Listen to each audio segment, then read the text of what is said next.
to the flag of the United States of America, and to the republic, and to the republic for which it for which it stands, one one nation, nation, under God, under God, indivisible, indivisible, with with liberty and and justice for all. Thank you. Thank you. Okay. First up, we have addition or delete. This is Kristen speaking. So just so everybody knows, these meetings are recorded, and before anybody talks, Chairman Beecher authorizes people to speak, and then before you talk, just introduce who you are as the recordings get submitted to PEG TV, and it is just a recording only file that gets submitted to PEG TV. So we all indicate who's talking so that those who listen in after the fact know who is who. So this is Kristen. First, we have addition or deletion of agenda items, and we do have 2 additions this evening. So there's an update from our delinquent tax collector, Kim Ayers, and that can go either maybe under new business if you guys would like. And then there's also been interested persons for the Pawlet Planning Commission vacancies, as well as a couple other items from Harry that will be discussed during the Planning Commission report. No other deletions from my end. Does anybody else have any additions or deletions? No, I guess not. Okay, so introduction of those present, we have Chuck Whedon, Kristen Powers, John Malcolm, Mike Beecher, and Ed Cleveland. We also have Jill Marsano, Jenny Oster, Harry Van Meter, Julie Mack, and Frank Nelson. We have approval of the minutes from the previous meeting, which is July 14th, 2020. Anybody see anything in the minutes that need to be corrected?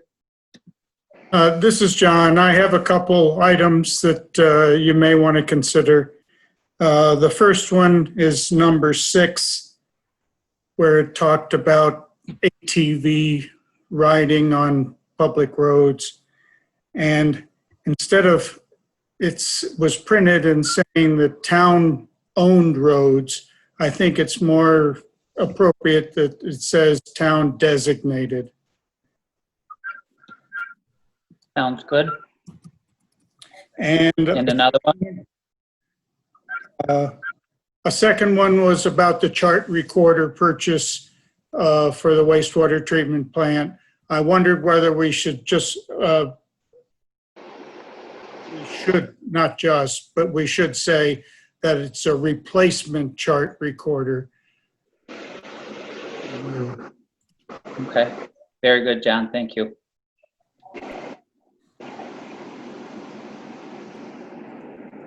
Anything else? Anyone? Do you want to make a motion for that, John? I will. I'll make the motion to accept the minutes as corrected. I'll second that. Ed, second that. All in favor? Chuck? Aye. John? Aye. Ed? Yes. Okay, I'll pass. Thank you, Kristen. Okay. So we have, next up, this is Kristen. We have pre-requested appearances by local citizens and visitors. And tonight we have Jill Marsano from Vermont Utility Management Services and Jenny Oster from, sorry. Oil Tanner and Associates. Excellent. Thank you, Jenny. Yep. Okay. Jill, do you want me to start to kind of give an overview of where we're at, and then I can defer to you on some of the operations information? So the town had hired Hoyle Tanner Associates and myself, being a wastewater process engineer, to take a look at the wastewater facility to understand what solutions may be out there to address some of the permit violations that have been a persistent issue.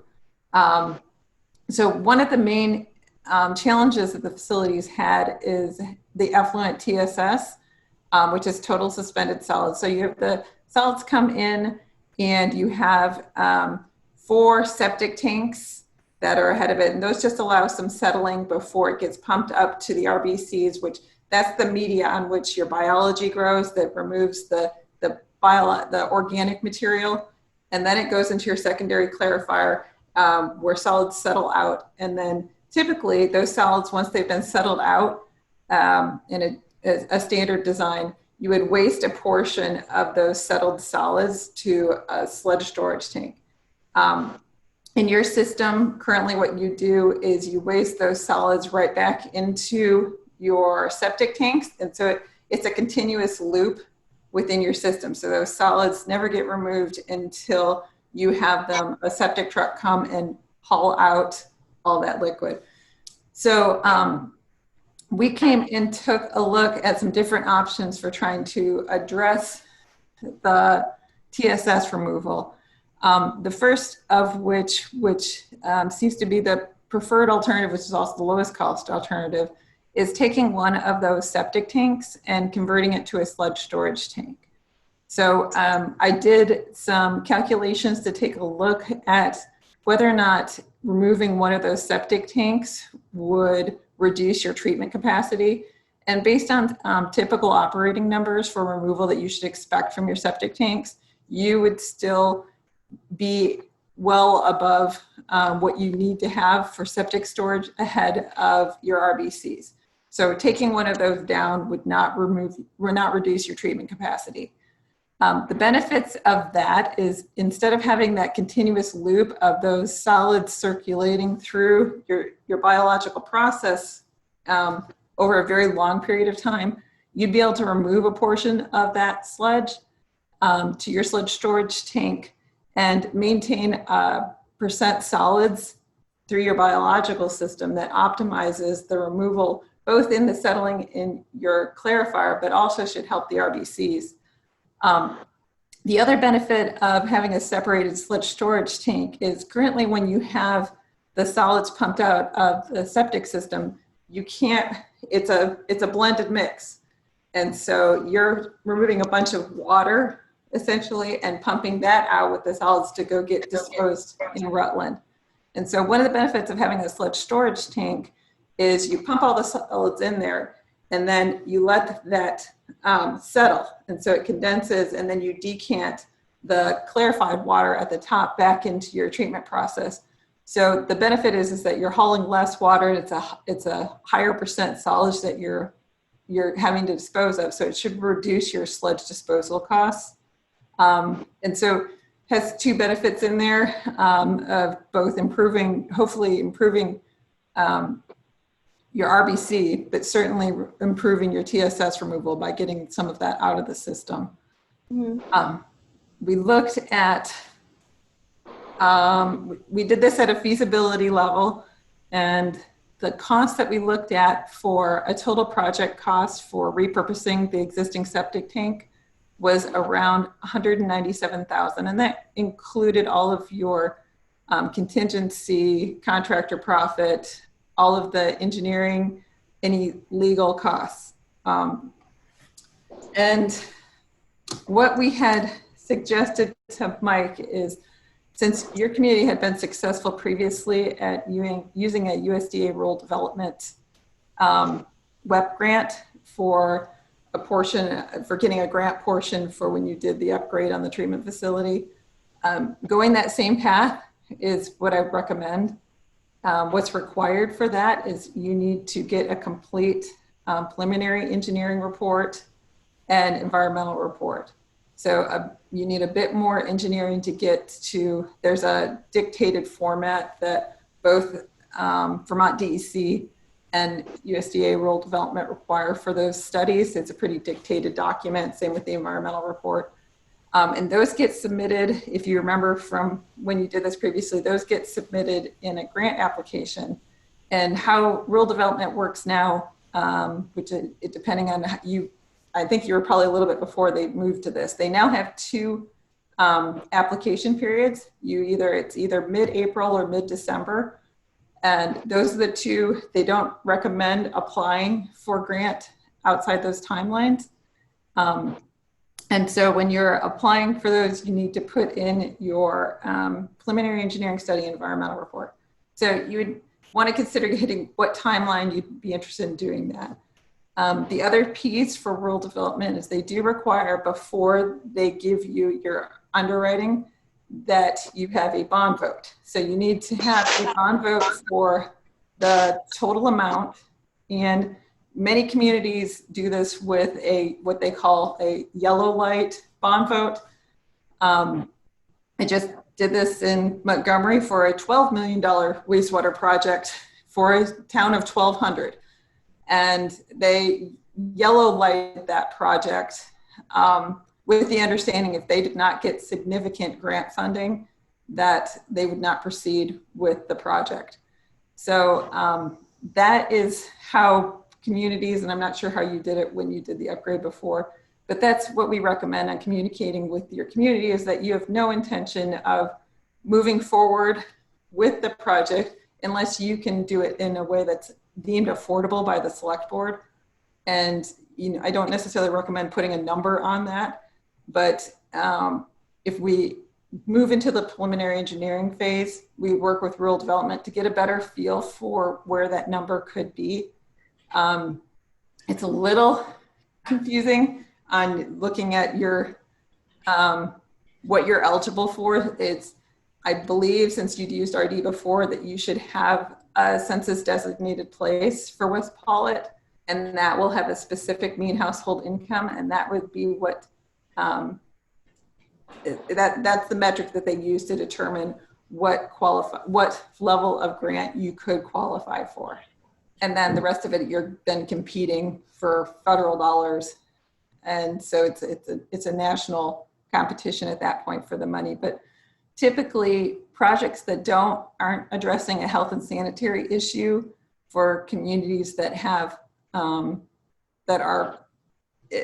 mean household income that qualifies them well for RD grants, they tend to get into, maybe if it's not health and sanitary, it tends to be more like 35%. If you get into the health and sanitary issue, and that has to be designated that either you're addressing permit failures, which could be considered enough, especially if DEC gets in and says that you violated this permit enough that we would down the line put in enforcement action if something doesn't happen. If they do language like that, that can help. Also, it's not necessarily something you ask for unless you're planning to do something. Alternatively, the USDA rural development engineer could, just based on the permit violations, potentially designate it that it addresses a health and sanitary issue. And what that does is it both gets a lower interest rate, but it also increases the eligibility. So if you get into the health and sanitary projects range, it's a pretty big variety, but it can get more into like the 50s and 60% grant. But it maxes out at 75. The most you can get is 75. And part of the calculation that they look at is they are looking to have your user rates be no more than 1.5% to 2% of your mean household income. So you can go then, based on what the rate impact would be for doing a project, you can figure out what the rate increase would be for that. And then they would go and do a calculation based on their available money, how they could underwrite that. So in Vermont, we've had a lot of projects be successful. Hopefully you guys did well when you did the upgrade. So it would be, it can't predict necessarily what the cost is. And I would say that 197,000 is a conservative estimate at this point because it's a feasibility study. So I'm looking to give a good amount of contingency and to make conservative estimates on constructability. I made some assumptions in there that we would need some structural repairs or structural additions on those tanks since they weren't designed for that high liquid level. So some of that we would get into more detail during a preliminary engineering study. So on how it would address, I guess I would defer to Jill on some of the operational issues that she's had that I think specifically on the TSS issue, on how operationally it's been a challenge and the impact on meeting your permit. Yeah, so has anybody ever been to the wastewater treatment facility and seen what the effluent weir looks like, or inside of the UV trough? Okay, has anybody ever used Metamucil? Okay, I'm gonna give you guys I'm gonna show you something real quick. Perfect. So Jen, you talked the other day about an option of building a second storage tank. That would just be a lot more money, but would that be something considered during the whole process of the feasibility study? So when I put together the cost estimate, another alternative would be to maintain the existing 4 septic tanks and build a separate sludge storage tank specifically for that. And I estimated that at $307,000. So when we were if we completed a preliminary engineering study, we'd want to go through that with the same additional detail on developing the alternatives. The benefit of that is it doesn't take any of that septic treatment volume that you already have. So that's the biggest advantage of building a whole new sludge storage tank. Jill, I don't want to hold you off. That looks wonderful. Okay, so this is a glass of water. This is what effluent should look like coming from a wastewater plant. Almost clean enough to drink. Your facility discharges to the Indian River, literally. And then right after its discharge point, it happens to flow, I believe, west over into New York. People swim, they fish, they whatnot in that river. So what's happening, because there's so much sludge in the facility, because every time the clarifiers are empty, the solids on the bottom are going right back into the tank underneath that flows right back up into the facility. So where it should look like this, which is with very little TSS, it looks like, pretend that this Metamucil is green. So our sludge that floats is like green instead of where this is tan. This is what our UV trough looks like every day. So the UV trough is a stainless steel trough where the lights are trying to kill the bacteria in the water. They can't see through it, so they can't kill the bacteria. So we have this green, foggy, TSS filled, BOD filled effluent that goes from the UV where it's these lights are trying to kill the bugs and they're saying, hey, I can't get through. So the intensity is very low. Every day we come in, we might have 0, we might have 0.2, we might have 2. We should be having 4 to 6 units of UV killing that bacteria because this is going to the river. And again, your effluent where you see tan in here is green because it's that biological matter just being septic, floating, not settling out. And then it goes to the river. So every single day we're cleaning out the clarifiers, we're cleaning out the UV trough, we're cleaning out the effluent weir. And when we take our samples and we take the influent, which is literally what people are flushing down their toilets, showering, etc., and we compare those lab results to the effluent, we don't have 85% removal. We have maybe 50% removal. And what we have for effluent quality is kind of like this. And now if you see how this is settling to the bottom? This is what is supposed to happen in a septic tank. The materials come in, the solids come to the bottom. You do want to have this pumped out from time to time. This is also what happens in a final clarifier. If you see how this process is working, this down at the bottom is your sludge, which should be pumped to a sludge holding tank, not to your septic tank, so it never comes back to your process.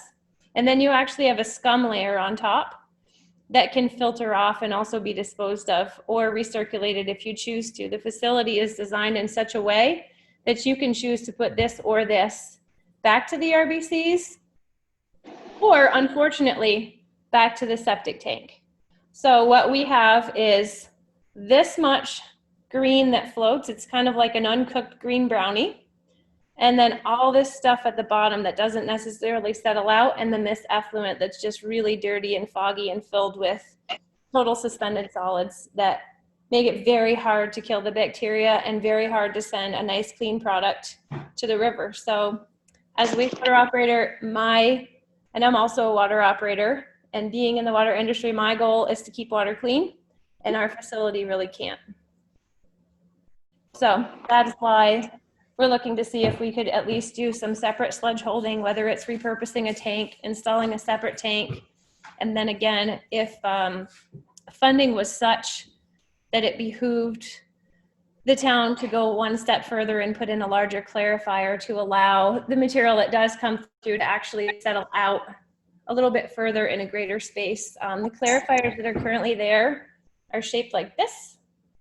So instead of having this much space, this much space.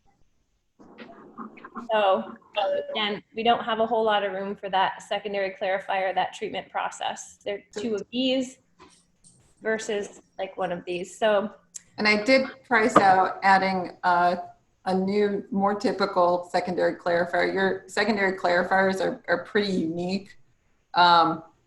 And it's unfortunate it doesn't appear that they operate very well. The weir link doesn't meet design requirements for the state of Vermont, as I can tell. I don't know if when it was originally approved, if they were counting something else besides the weir, but it's a pretty atypical design. Secondary clarifiers have been around for 100 years, and there's 2 pretty typical designs of which you did not get. So it is, what I put together for putting together a redundant clarifier was, I'm gonna get down to my page. I have the right number. That was 419,000. So how the facility would then operate is the state requires that you have 100% redundancy for your secondary clarifiers. So what we would recommend if you put in a new clarifier is you would design it to be able to treat all of the flow, and under typical operations, you would send it to a more standard design clarifier, which would, in all likelihood, greatly improve your settling and TSS removal. And you would typically not use your existing clarifiers. Those would be there for redundancy. So that is the most expensive option. I guess the things to consider is that we could, the question mark is, are we moving into a period of really great infrastructure funding, or it's going to be tight to get dollars? The benefit is moving forward with the study is you're in a position to, without a great investment, being prepared to potentially take advantage of great funding.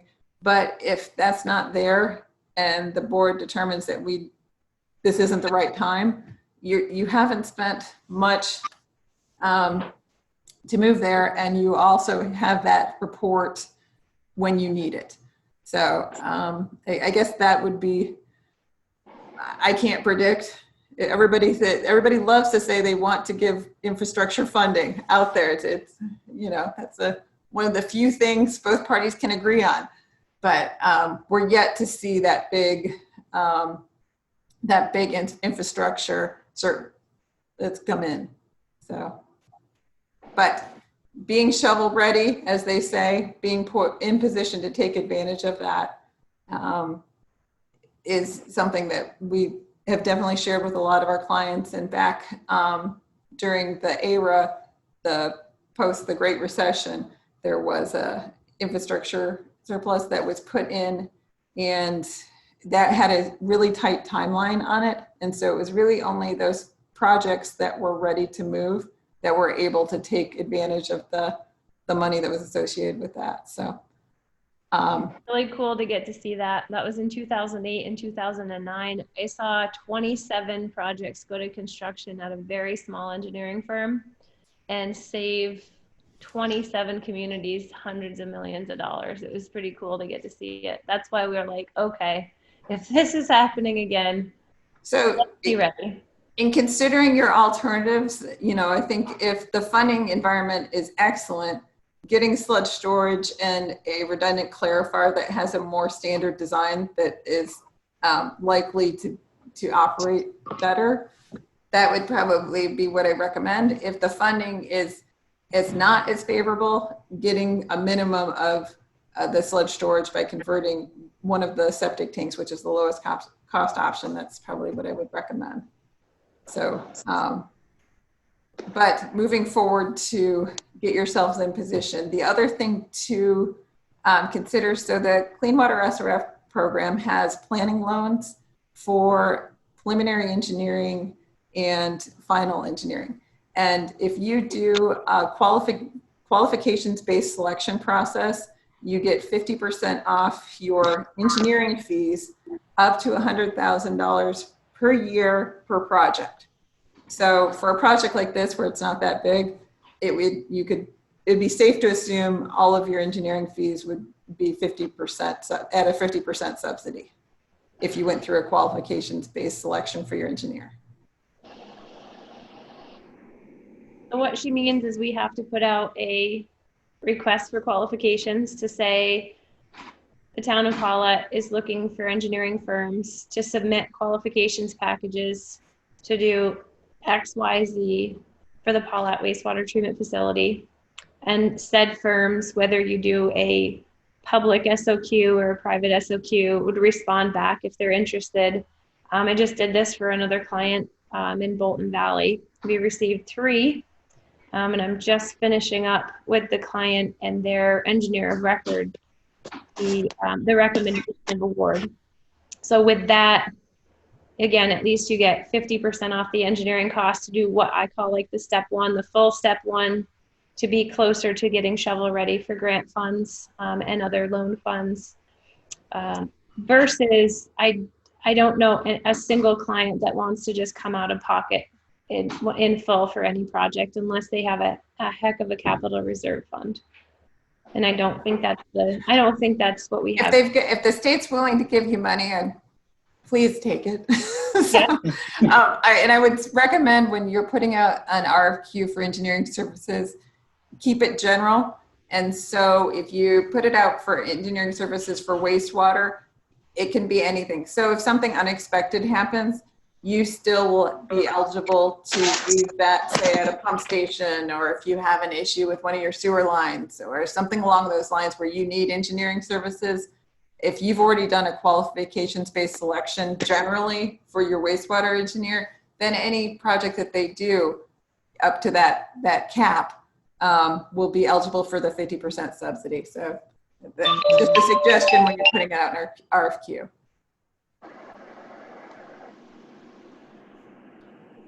So I know this is a lot of information. I know.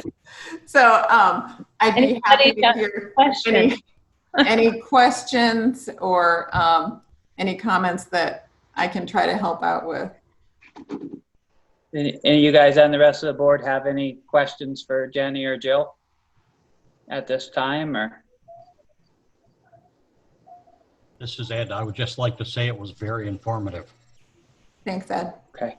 All right. Well, so now, Kristen? I just wanted to second that. And my question is kind of next steps moving forward. What are some action items that the board can start to think about to, just things that we can start to do? I would recommend, if the board would like to pursue this path, that getting out the request for qualifications. And I'm happy to provide a sample on it. It's a pretty basic document. Tom Brown with the Clean Water SRF program provides these to many communities in the state because you tend to only do this once or twice. So I can give you an example of one of those, and then you can edit that however you'd like to be specific to Pawlet. And, I think you can leave it open-ended on what kind of package you would like. The only requirement is that you cannot ask for fee or fee type information. It needs to be strictly on the qualifications of the engineering consultants that you're looking at. Okay.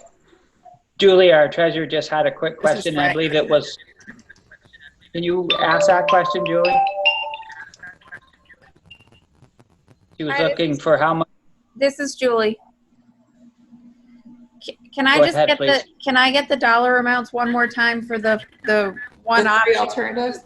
converting? Sure. Yeah. Let me get back to my pages. So I'm reading them. I don't want to ever do it from memory. So the repurposing the existing septic tank, the estimated total project cost for that was $197,000. For building a new sludge storage tank, it was $307,000. 100,000. And for building a new secondary clarifier, which would be in addition to building the sludge storage, one of the sludge storage options, is $419,000.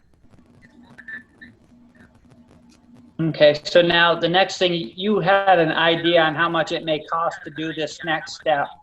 And you also said that should we either the bond get voted down or we decide not to do this, that loan that we could get would be forgiven?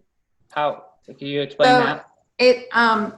So for right now, what Plain Water SRF offers is a 5-year no interest loan unless you qualify for something that is a non-forgiveness if it doesn't go to construction. So we need to clarify that with Tom Brown of which of those options are available. For sure, everybody in the state is eligible for the 5-year zero interest payback on engineering services. And we need to talk to Tom to see if there was a cost of, there are loans, Clean Water SRF loans that if you qualify for those where you don't pay those back if you don't move to construction for the engineering study. And you had a kind of an estimate of what Yes. it may be to get. Let me scroll down to that. So, so depending on which option we'd be looking at to complete to preliminary engineering. So if we were completing preliminary engineering for the secondary clarifier option, based on it's a percentage so the Clean Water SRF program has a fee curve. And so what I put in was the numbers for the fee curve based on the total project cost. And so for preliminary engineering for the $419,000, if you put that in the fee curve, it comes out with $12,000. You already have a start on that because I've already done some of this work. So I would guess it's about half that. So around $6,000 for the secondary clarifier. Looking at the 2 sludge storage tank options, those are around $9,000 when you put them in the fee curve for preliminary engineering. Again, since I already started this, it shouldn't need the full. It's probably, again, about half that. So it's probably around $5,000. And then if we were looking at the secondary clarifier addition as well, then I would add another 6 in there. So somewhere in if you just want to look at sludge storage, it's probably another $5,000 in engineering services. Keep in mind, you have 50% subsidy on that, so it's more like $2,500. If we're looking at both, it's probably closer to $16,000, again, $8,000 with your engineering subsidy. Okay. So does that answer most of your questions, Julie, for now? Julie? Yes, it does. Thank you. Okay, great. Does anybody else have any This is questions Frank. I have a for quick this? question. Okay, Frank. Go ahead. I'm a resident of West Pawlet and pay the sewer fees, and that's a bone of contention in West Pawlet at this point in time, the increase. And I was just throwing out an idea, because we're dumping this into the river, and the problem is the water quality of the Indian River. Would it be possible to dump processed effluent or filtered to a municipal mound system and avoid dumping into the river where daily testing and all that stuff wouldn't be a big consideration? It would reduce the cost. Okay, I'll answer that for you right now, Frank. what that won't affect the process. We have to correct the process. What's going into the river is an end result of a poor process, and we have to correct the poor process first. But thank you for that input, Frank. Does anybody else have any questions? I'll also add a qualifier. I run indirect discharge facilities as well, and they actually have even stricter TSS and BOD removals than what your facility has for direct discharge. So it would be even worse if you wanted to discharge into the ground, which is not the permit that you have. So, and I will go in that too. For any facility that's discharging to the ground over 30,000 gallons per day, you can get, if it's below 30,000 gallons per day is your design flow, and your current design flow is 40,000. When you get above that, the indirect discharge permitting requirements are far more stringent than what you already have. You would have to add in tertiary treatment. You'd have to add in additional treatment processes for nitrogen removal. It would actually be far more costly, unfortunately, as unintuitive as that seems. That is how the indirect discharge rules are. And you also have to confirm that you have soils that are acceptable to go to. So it's a pretty challenging process. Well, thank you very much for answering his questions quite well. So at this point now, the board has to decide. I think probably it'd be a good idea we can mull this information over this week and look any of the reports over. I'll make sure that all these reports are circulated again to the rest of you guys. I thought I'd send them, but I'm not. I'll confirm that, and then we can make a decision on our next step. So if anybody has any more questions, Kristen? Just real quick, Jenny, if you wouldn't mind forwarding along that example that you had mentioned. Will do. The email address is just pawletselectboard@gmail.com, and I can then have a look at it myself and forward it along to the rest of the board members. That sounds like a good idea. Okay. Thank yes, you. I will do that. And that's all from me, Mike. Okay. So then, Thank you, ladies. Yes, thank you very much. You're welcome. If you So think of any other questions, feel free to reach out. great. You guys have a great night. I appreciate all your hard work and effort, and we'll see you again soon. Okay. Thank you. If anybody wants to tour the facility, give a shout. We'd love to show it to you. Thank Great. you. Thanks, Mike. Thanks, Jill. Bye-bye. Good night. Okay. So our next item of business, if we are okay with moving right along, Absolutely. is announcements. And I just have one announcement, just in general, in support of the motion that the board members made at the last meeting regarding a mandate. I just did want to share that was made a statewide mandate by Governor Scott starting August 1st. Masks are now required in all public buildings, as well as any outdoor space where physical distancing is not able to be achieved. So good on you guys for that. And the other thing I just wanted to throw out is that the town of Manchester has these little signs that are kind of like campaign signs that have been stuck into the ground that just says masks are required in all public buildings. I thought it was kind of interesting. Granted, Manchester gets a lot more pedestrian traffic than Pawlet does, but I just wanted to share that with you guys as something that other towns are doing as a way to inform people that it is something that's required. So I don't know if that's super necessary now that it's a requirement statewide, but something I wanted to share. Thank you. Any other announcements? Nope. Okay. So first up in reports is the zoning administrator's report. I do have a report submitted by Jonas, who had a meeting in Castleton this evening and was not able to be here with us. From Jonas, no new permits in the last week. I met with a person who will be filing a permit for a single family dwelling soon, I think. Regarding the sign issue, I brought up the issue with the Planning Commission and discussed the letters from the Schaubs and 2 letters describing the project as art. The town ordinance does not have a definition of a sign or billboard. A sign would have the business name, a phone number, and maybe a contact person. The field has what has been described as art, does not have any of that. The Planning Commission agreed to have a section on definitions, which is really missing from the ordinance. Currently, this leaves a lot for interpretation and sometimes leaves little to make a decision about a zoning issue. The photos in the field are temporary and will come down in November. This artwork can be considered as the same as the monsters in the cornfield on Route 30, neat and creative. Call me tonight if the board has any questions. I have a Planning Commission meeting in Castleton at 6 p.m. Please feel free to call Jonas. Okay, excellent, thank you. So the next report, so long as there's no questions on that, is from the Planning Commission. Okay, this is Harry.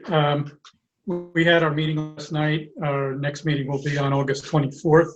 It was again virtually presented.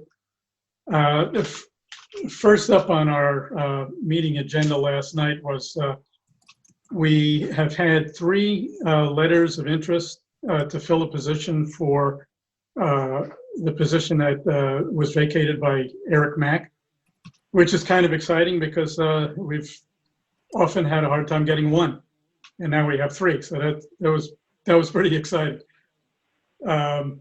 We had applications from Jessica Van Ort, who has moved here from I think it was Oklahoma. She lives on Route 133 near the firehouse. John Sabatka, who lives up on Beaver Brook Road. And he comes from an engineering construction background. And Frank Nelson, who everybody knows. As of last night, we had 1 position to fill and 3 interested parties. So at the end of the presentations by each one of the applicants, I asked whether if they were not successful in being selected as the commissioner to fill the vacant seat, would they be willing to serve as an alternate?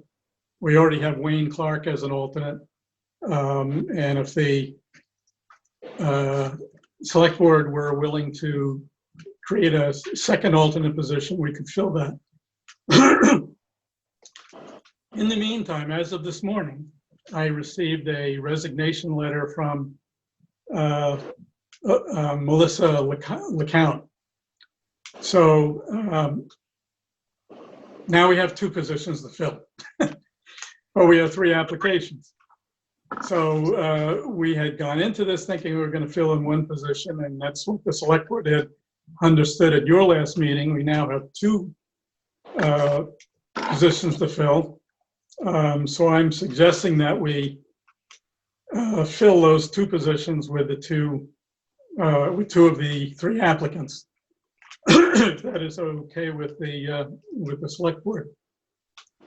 I heard from each member of the planning commission. I know it's select board's choice, and I think Kristen, did you send everybody the letters of interest that came from each one of the parties? This is Kristen. I only received a letter from Jessica Van Ort. I did not receive any of the other 2. Okay. Which I know Deb received his this morning. No, his yesterday morning. And I thought you were copied. No, okay. So maybe. Yes, and Frank has been submitted. You have that one. Frank's was a while ago. You've seen it because he had it a while ago. Yeah, Frank submitted his a couple of weeks ago, which the board has received, and I forwarded them Jessica's. I did not see the 3rd gentleman's, but perhaps the board got that. I just personally did not. Okay, well, I could send that along, or you could get it from Deb. Or Deb can, I'm happy to be bypassed. I don't have to forward a forward. You can just send it directly to the board members if you'd like. Okay, so I heard from all the commissioners today, and the way they were expressing their interest to me was that 3 people were interested in John Sabatka taking Eric Mack's seat. 2 were interested in Jess taking it, and 1 for Frank. Since we have another seat to fill, I asked them to, let me know who their selections would be for the alternate, and there were 3 interested in Jess taking that position, 2 for John Sabatka taking it, and 1 for Frank. So that would put John in one position and Jess in the other. In the meantime, and I'm just going to throw this out now, not for discussion because I'll discuss that separately at our next meeting on the 24th of August. Since we have 3 very qualified people interested, I'm going to present to the Planning Commission at the next meeting that the Planning Commission set up a separate committee, a special committee to study one particular issue that has to do with zoning, and that has to be with overlay districts, which Frank has brought up to the board, select board, and to the Planning Commission several times, and I'd like to know more about it. So I would like to set up a committee which could include Frank and other members of the community. And I would like to have 1 member of the Planning Commission sit in on that committee to study this overlay district, which I don't know a lot about. I'd like to know more about it. Sounds like an interesting concept. So that's something I will present to the Planning Commission at our next meeting. But I leave it up to the select board to decide how to fill those 2 positions. If you'd like me to finish my report before you deliberate or whatever. Yeah, why don't you finish your report? Okay, we are also continuing our revisions of unified bylaws. And we have found a number of bylaws that have never been defined, conditional uses that have never been defined. So we took 12, last night we discussed 12 conditional uses. And all the commissioners were assigned 2 uses to do further research and to study and to come up with recommendations for conditions for those uses. So all commissioners were present last night, and we did, each one of the commissioners presented their findings, and we'll continue those discussions in August and hope to put this to bed then. The last item I want to bring up is last night we had a little problem. As you know, we are still piggybacking onto the library Zoom account. Library's Zoom account is now using a password, which nobody had in trying to log on yesterday. I don't think, as the Planning Commission, we should have a site that requires a password, because that precludes any member of the public who does not have access to that password from getting onto the meeting. So I am going to ask the select board to authorize the commission to spend the money to get our own Zoom account, as the select board has. So that's the end of my report, and that's what I'd like to hear some comments on about tonight. Okay. Well, why don't, Kristen? This is Kristen. Just quick on the password thing. So that Zoom came up with, for security measures, they required either a password or, well, the library and select board have this, as far as I know, have the same type of Zoom account.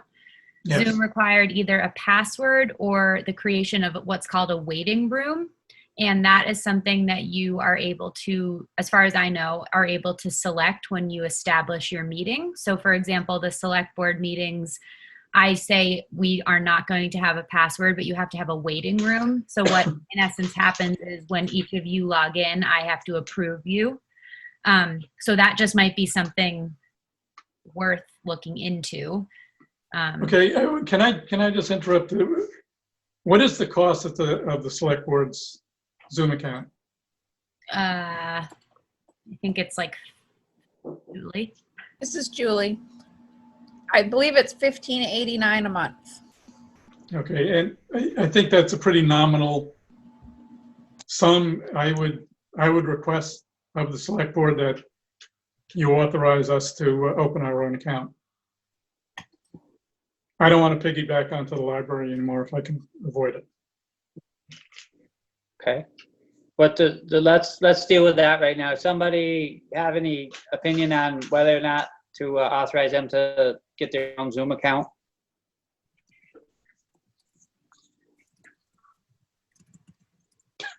This is Ed. I personally don't see any need for it. I guess what's the problem with piggybacking off the library?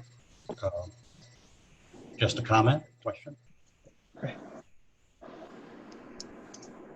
First of all, we show up as a library account when people try to log in. So we'll avoid the confusion and be able to set it up the way we want to set it up. Okay, thanks for the. Okay, my opinion for clarity and just for transparency with all the with everything that's going out, I think it's a far better deal if they have their own account for $15 or $16 a month. It really seems like to avoid any type of implications that what's going on has some kind of improper action to it. I think if they have their own account, it makes it much more clear, and we have a much better defense of saying that, yes, we're doing it in all the approved system. So that's my opinion. Anybody else have a comment? Mike, this is Bob. Okay. Go ahead. Julie, I had a question. I thought that I saw some bills for Zoom that were around $240, just going from memory. Was that accurate? Was that an original hookup cost or something like that? This is Julie. I have no idea where that number came from. It's been it's like a monthly $15.89. It's on our credit card. There's no direct payment to Zoom. Okay, there was something in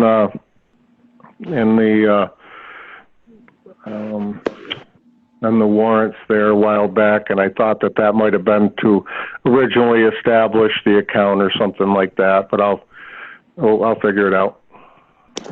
Thank you. Yep. Thank you. Is there an initial setup charge? This is Frank with a question as well. Go ahead, Frank. What if we retitled the select board account to a Pawlet municipal account, and the select board and the planning commission don't meet at the same time, and just simply allowed for the usage of the select board and the planning commission of the same account? Yeah. Okay. But I think for what it costs, we really ought to just give them their own account. We've established them. We put a lot of faith in their meetings and what they're doing for the direction of this town. They should at least have their own account so that the transparency's there, and anybody that's looking to get on that account can easily find it. Anyone from the public should easily be able to get into that account and to join any of those meetings. And if I may, Mike, this is Kristen. Each account only has a limited amount of cloud storage for recorded meetings. So I do think it would be a benefit for the Planning Commission to have their own space to be able to create a record of what their discussions were. That's a good point. Okay. I have an additional question. Well, Frank. This is Frank. Yeah. It was brought up last night that there was some Zoom people who had a limitation of 45 minutes to a meeting. Otherwise, it went, there was some charges. It's maybe not applied. That's with I the was wondering free, if that's with the anybody knew free the account. details on it. Okay. So does somebody want to make a motion or somebody Well, want I've to? tried. This is Chuck. Hello? Yeah, go ahead, Chuck.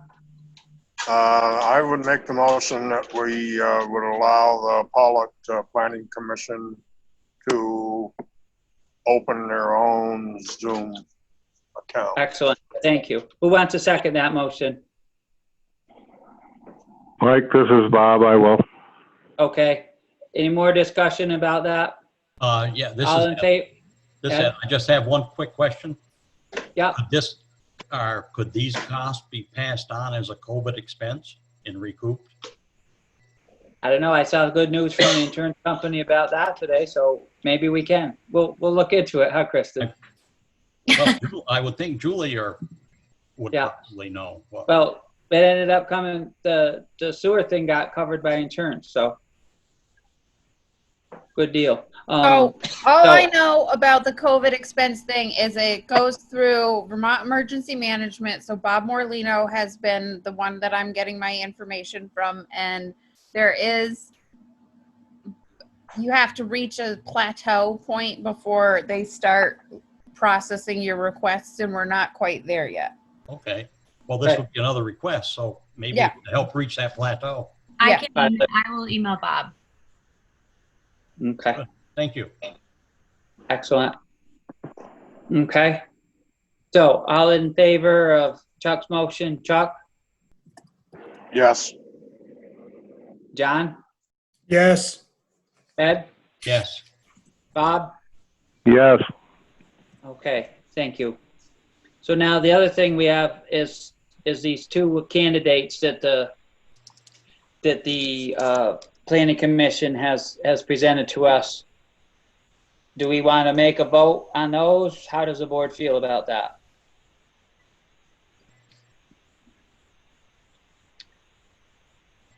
I don't really see any reason to make this go on any longer. Nope. We have two viable candidates, and they seem to be satisfied with their credentials. So does anybody want to make a motion that we vote in those two candidates, one to take over for Eric's term and one to fill the remainder of Melissa's term? I'll make that motion. Okay, Chuck, thank you. Oh, Is anybody? I forgot the Here- names that I'd mentioned. Eric, can you reread that to Kristen so that she can form it into a motion? so Terry? will we be Oh. appointing these folks? Yeah, I Yes, forgot it's the an names, Harry. appointment. It's an appointment. Okay. The Thank- names, one is John Sobotka, Sobatka. The other And he's is gonna Jess. The other one is Jessica Van Ort. VAN capital ORT. Thank you. Okay, Jessica will fill Melissa's vacated spot and And John will fill John. Eric's. Eric's open spot. So. Do I hear any more discussion? When was my name? Frank, you put it on, you muted yourself. Harry's gonna discuss I was that. wondering about,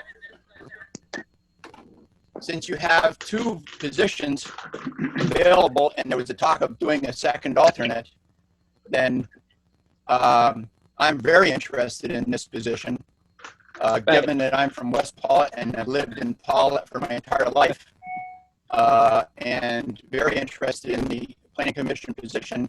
And another one of the individuals could be an alternate, a third, and basically learn the ropes about town. But there's no representative from the village of West Pawlet on the Planning Commission. What?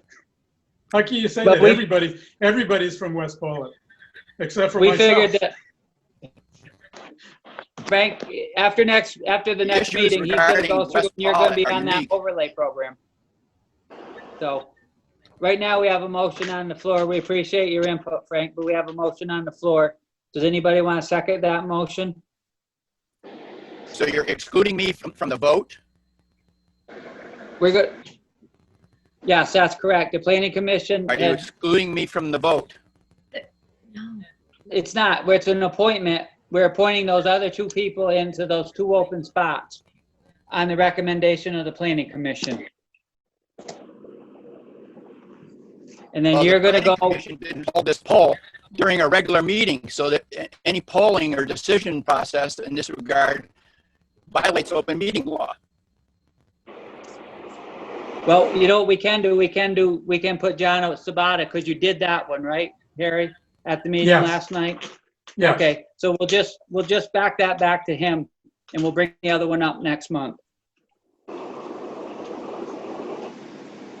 At your next meeting?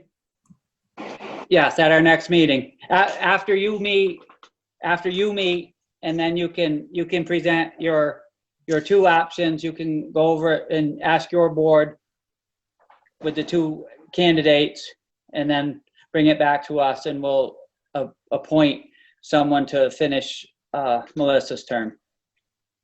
That way it goes through the open meeting process. Does Okay, anybody want to second? Go Not ahead, totally, Harry. not totally clear what you're telling me to do.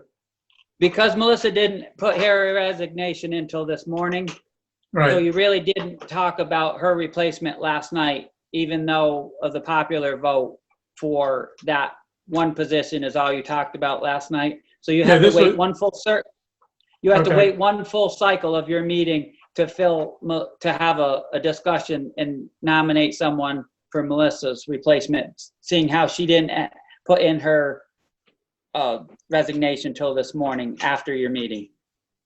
Okay. This is Frank again. Go ahead, Frank. To be fair, then this one position you're talking about voting on tonight should include all three interested parties. It is. And, It is. and the not planning predetermine if you're commission- just going to vote on just one.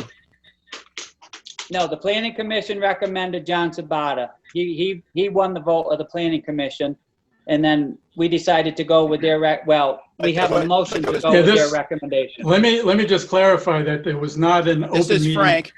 It was not an open meeting vote. I heard from each one of the members Right, but you're- today with their comments as to who they felt should fill a position. I'm not sure that it needs a vote, because But a- we don't make the selection. You make the selection. You make the appointment. Right. We're not responsible for We make appointing. the appointment on your recommendation, and your Right. recommendation to us right now is for A John di- Sabata a to digital fill Eric. email meeting polling members of the commission is not an open meeting, especially if you have in excess It of wasn't an Excuse open me. meeting, members Frank. This is on the Julie. email chain. Julie, go ahead, please. If you guys have the authority to appoint somebody, you don't need to go on anybody's recommendation. It's your authority. You can appoint whoever you want. Thank you very much, Julie, for clarifying that. Chuck, you have a motion on the floor to appoint John Sabata to the Open Planning Commission to take the spot vacated by Eric. I Does did. somebody want to second that? Does somebody want to second that motion?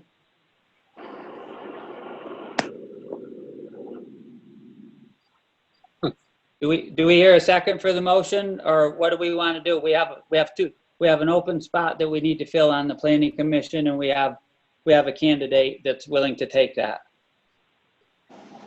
And it's our responsibility to appoint someone to fill that vacancy. The planning commission has given us someone that they feel is the best candidate, judging by a poll of the members.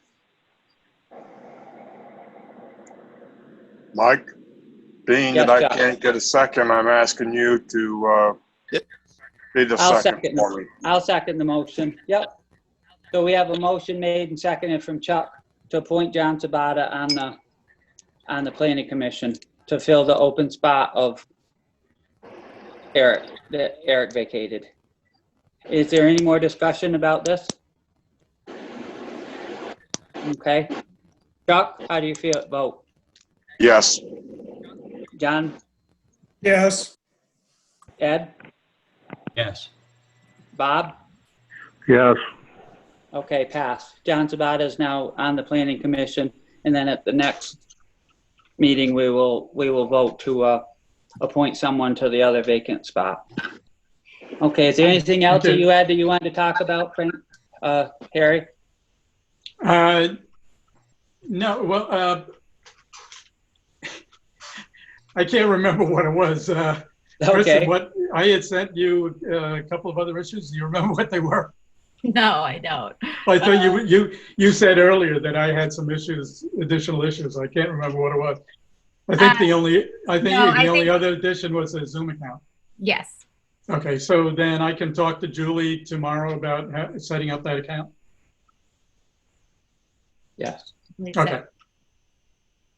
This is Very Julie. good. That's fine, Harry. Okay. You're in the office? Yep. Thank you. Yep. Okay, so the other thing that Jonas talked about was a bike grant. That would be a good time to bring that up tonight. I think that can come up in new business because Okay, it's already, just letting everybody know, it's already 11 after 8 and we have a lot left to discuss. So including Okay. tax rates this evening. So if everybody, this is Kristen, sorry if I didn't announce that. If everybody can just be mindful of that because this is only scheduled to go until 9 and we've never gone past that. So I'm not sure if it's going to boot us off or what, but okay. just things. All right, let's keep rolling then. Thank you. So the road foreman's report is up next. I think Keith called in, and just 2 other updates. We did have Tom Collard join us this evening. Hello, Tom. Just so everybody knows for attendance. But Keith Mason, are you here? I'm here. Okay. Please, can you read your report or give us an overview, please? Or do you? Just give you an overview. I sent it to Kristen, but basically the switch road is graveled with a coat of gravel, a shim coat, and the driveways and accesses are all taken care of. We've been back over to Betts Bridge Road and done more prep there. Currently, the guys are trucking with the town of Rupert to pay them back a little bit, and when we're done there, we'll be ready to put the rock on the Betts Bridge Road. So that's what's going forward. We did grind the section by Jay and Dolores's. I'm sure you saw that on your way through tonight, Mike. And at some point next week, it should get blacktop on it. So we did have one little snafu there. We found a manhole with the reclaimer. So that slowed things up a little bit, but we've got it. I was able to get what I needed from George Johnson, and we got to replace it when we get ready. So it broke the cover in the riser when it was hit. So, and it's one of the ones that I had never been able to find, and I honestly can tell you that I don't think it's ever been visible. It was under 8 inches of blacktop with dirt on top of it.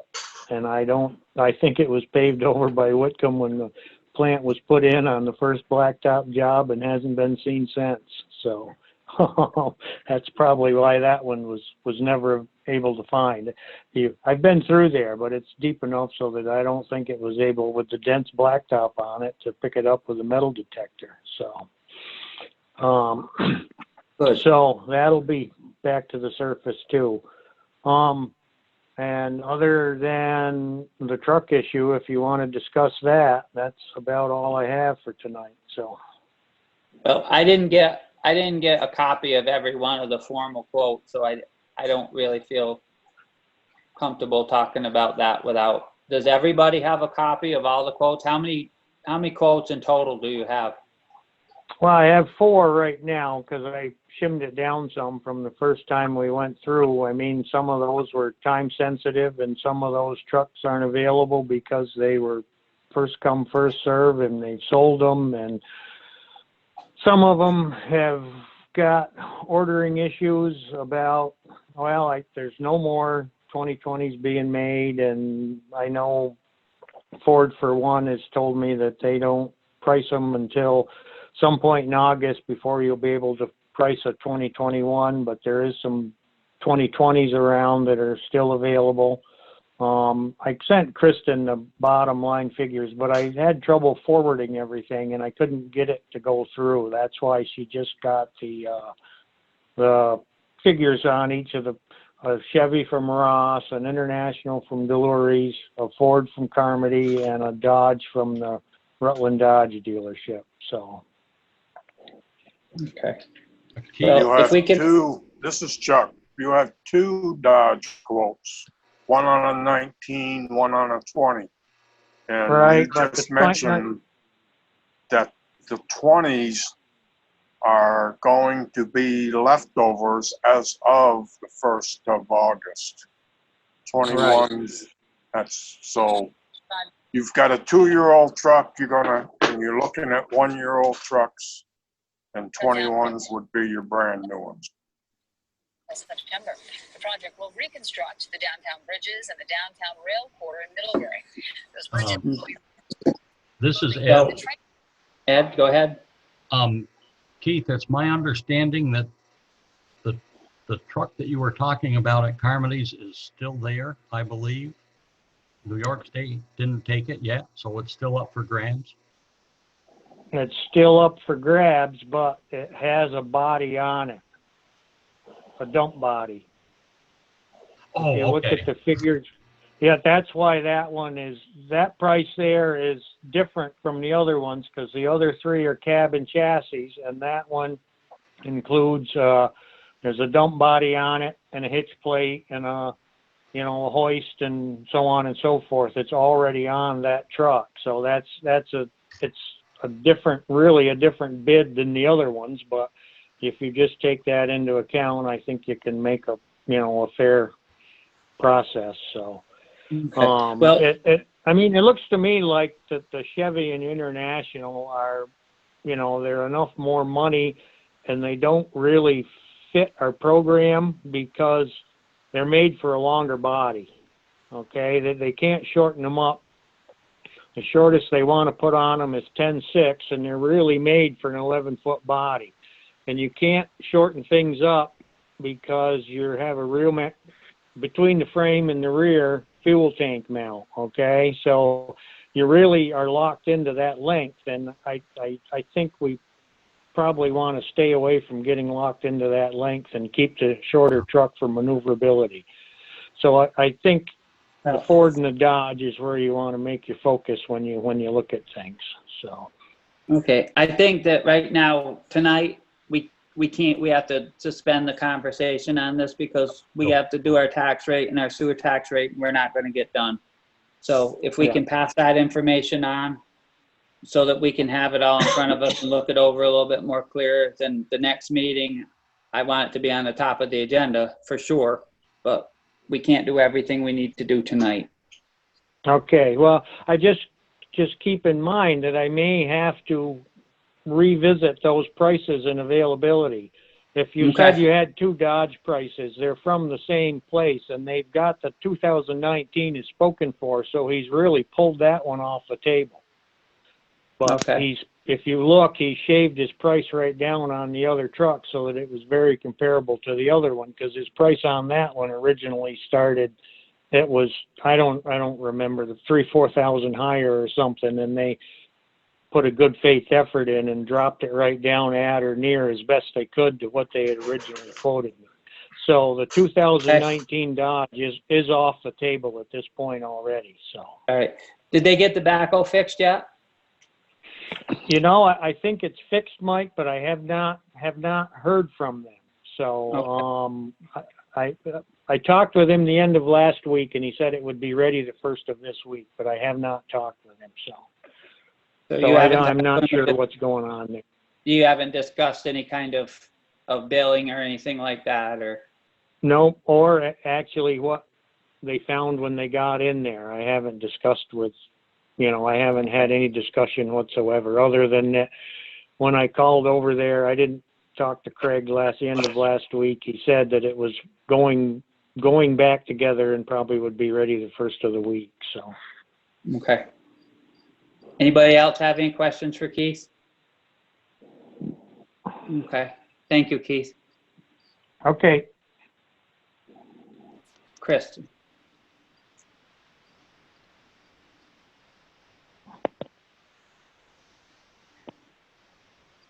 Oh, you muted yourself, Kristen. Hi. This is Kristen. So next up is the assessor's report, which I need to find. Sorry. Thought I had everything pulled up.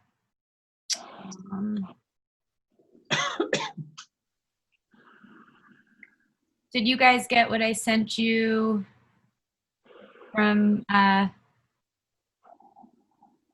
Karen? I got Karen's report. I did not get the errors and omissions. Okay. I forwarded you all everything that I had from her. Sorry, let me see what I can do.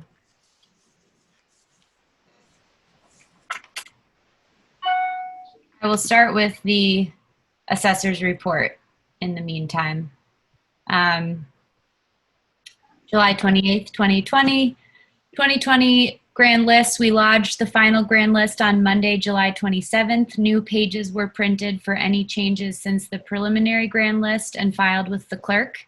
We will make a new full PDF of the final grand list for the assessor webpage as well.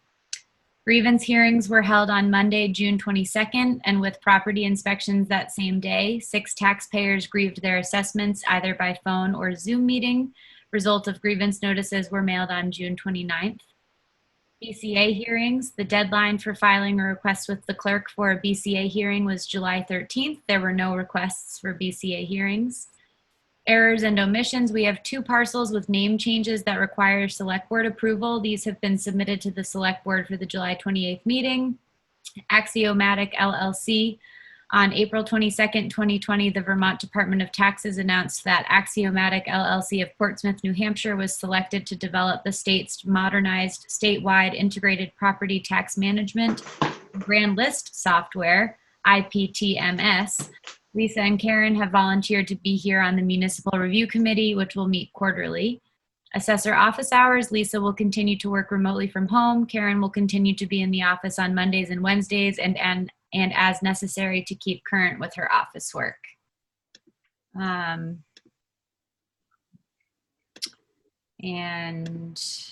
let's see.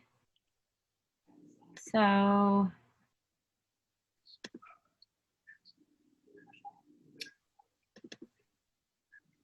looks like I also did not get the exact errors and omissions from Karen. Okay, so I guess we can't act on that tonight. So I will email her and ask that she sends that to the board. Sorry about that. I thought that that had come up, but it looks like that had not come through in the email. She had sent 2 attachments, but it looks like they were both of her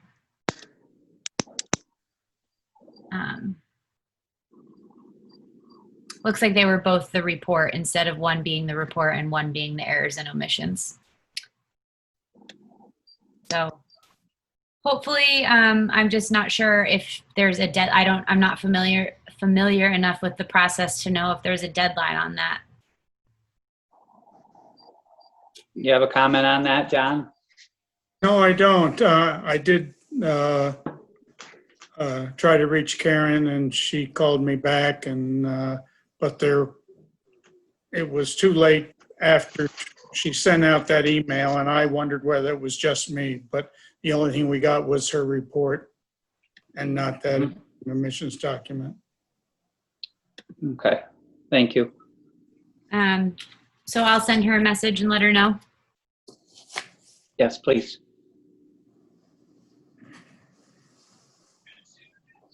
This is Julie.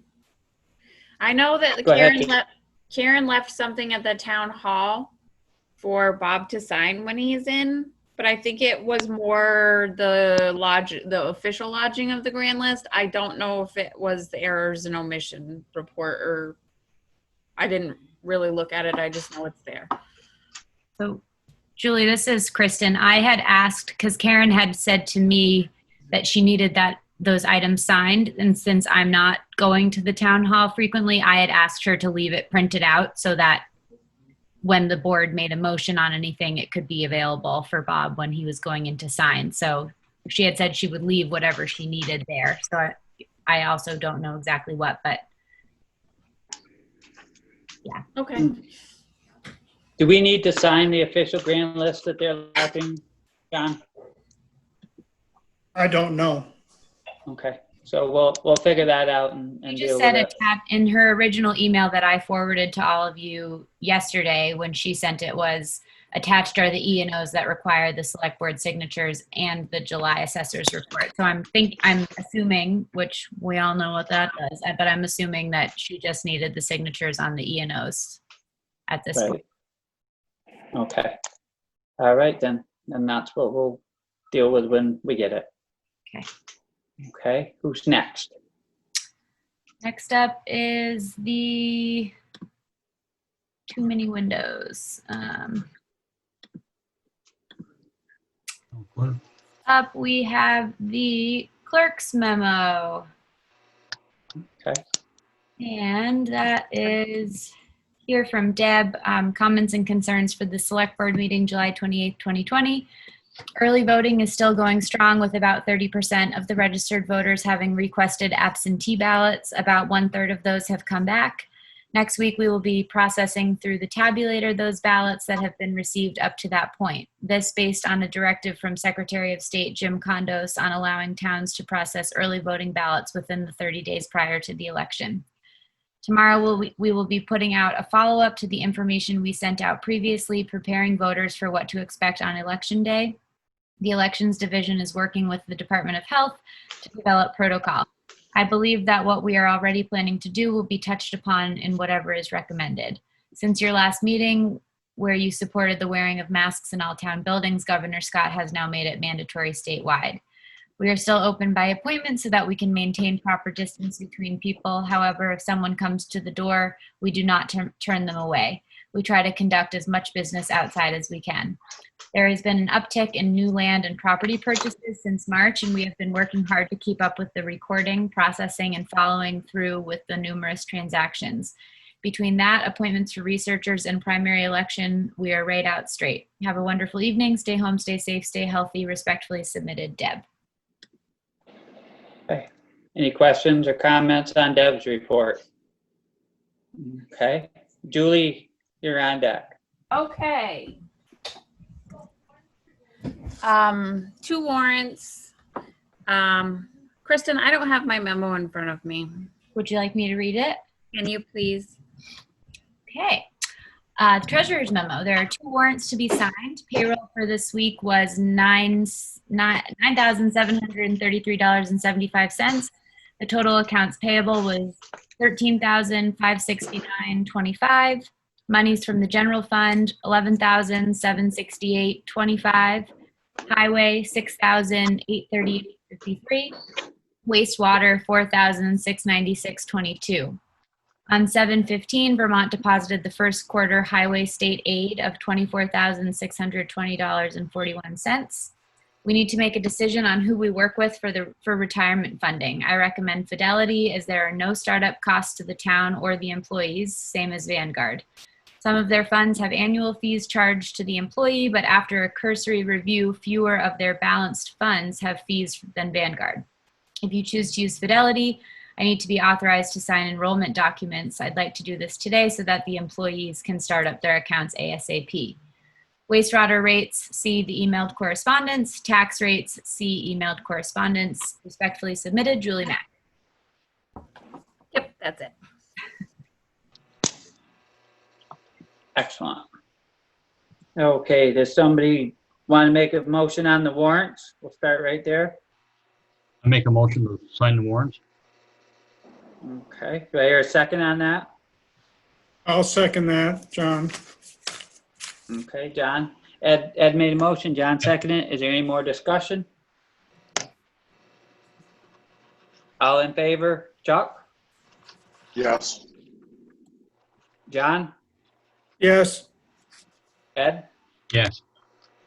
Bob? Yes. Okay, passed.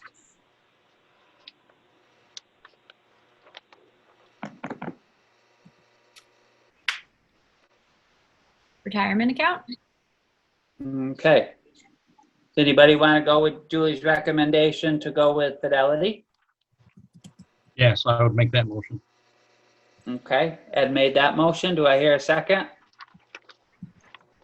I'll I'll second. second. Whatever. Okay. Hey, Chuck or John, whichever one you pick, Julie. Kristen, I heard John first. okay, John got it. All right. So all in favor of going with Fidelity? Chuck? Yes. Go ahead, say it, Chuck. John? Yes. Yes. Ed? Yes. Bob? Yes. All right. So we're going with Fidelity and you're approved to sign the paperwork. Thank you, Julie, very much. Sorry, so in this motion, so the motion made to select Fidelity for eligible town employee retirement accounts, giving Julie back the authority to sign. Startup documents. Sorry, say Yeah. The startup documents. Yes.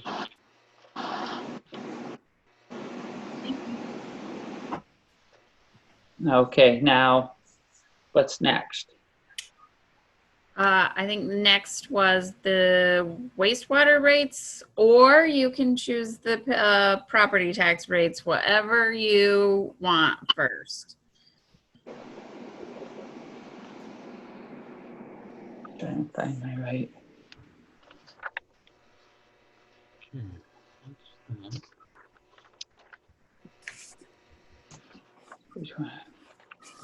Which one do you guys want to do? Wastewater or property tax? Wastewater, okay? Okay. So I had sent a bunch of attachments, one of which was an Excel file that was called Wastewater Users Fees 2020 Working File. And in that, there were like 6 sheets, 6 tabs, and all of them had like a different scenario laid out.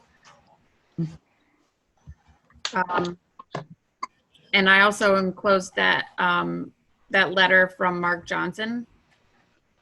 Mm-hmm. And I was able to speak with him on the phone, and he wasn't interested in attending this meeting because he just didn't fully understand what was going to be expected of him. But he did say that he thinks there's a general statewide push to increase these fees to the $1,000 a year mark. And in having looked at our numbers from last year, and I sent him a quick the budget paperwork from this year, he said he did agree that we will need to increase rates. He just doesn't think that going so quickly from 630 the year before last to 1,000 or in that range is the right way to do it. And then he recommended coming up with like an asset management plan and documents to support our need for increased raises, so that there can be some more transparency and people can really see and understand why we're doing what we're doing. Okay. So now, last year's rate was $760? $760. Is that correct? All right. So then we looked at, without too much money coming out of the savings, we could bump it up to 800 right? With how much money coming out of the savings? If we look at, so if we look at sheet 4 in that Excel file, if we put $4,910 from a transfer, either from the general fund or from the wastewater savings, we would have an $800 rate. And I did this with one fewer hookup because I know that we're having one fewer hookup. So I think, in my opinion, that seems like a doable option to me, and without putting all the burden on them immediately. I don't know what the rest of you board members feel. This is Ed. I just have a question. The 760 to 823 doesn't seem like much of a jump, but my problem is, what was it the year before? It was 630. Yeah, so that's It went $100. That's a substantial jump in, Mhm. you know, what'd you say, 630? Yes. 730, 8, you know, that's $200. That's $100 a year.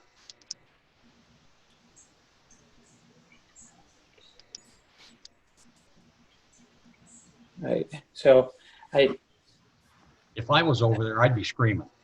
right. So how do we could,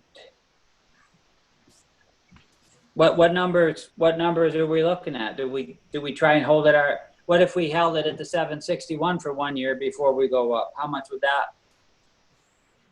that take out of the savings? I guess I would ask what your goal is. Like, what's the end?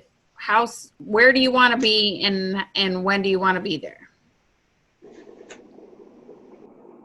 I mean, if you're gonna push it up at this point to like $825, is it gonna stay at $825 for 5 years? Is it going to go to $1,000 the following year and stay at $1,000? Is it?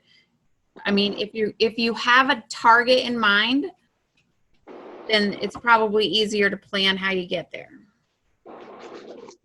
One of the issues we have right now is, depending on what happens with the sludge storage facility, it will have an effect on where our target number would be.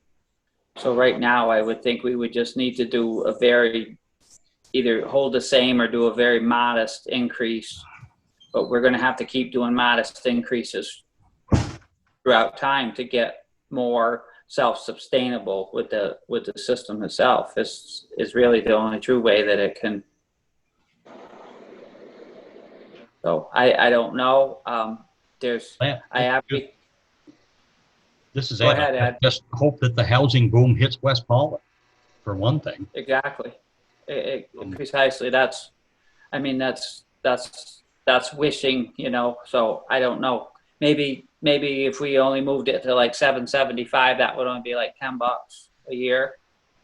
But it's an unfortunate thing that we're going to have to keep moving a little bit.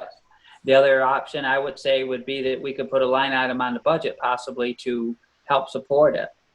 And then we could, you know, that would be spread throughout the whole town or something like that. That's just something that occurred to me. I don't even really know the logistics of it, but that would be one way of helping offset some of this cost without it just coming out of the account or anything like that. But right now, this is Ed again. Yes. I never thought I'd say this, but I think we should seriously think about putting a line item, something there to kind of help people out, because inflation is hitting. If you've been to the grocery store, we're all being hit pretty hard, and I think we're going to have to help them out, spread it over the whole town for a year or two. Some of it. Okay, I thank you for that comment. But right now this is Chuck. Chuck, go ahead. Why don't we make the dollar amount $793? That's $30, right, Julie? It's 764 right now, so it would be 794.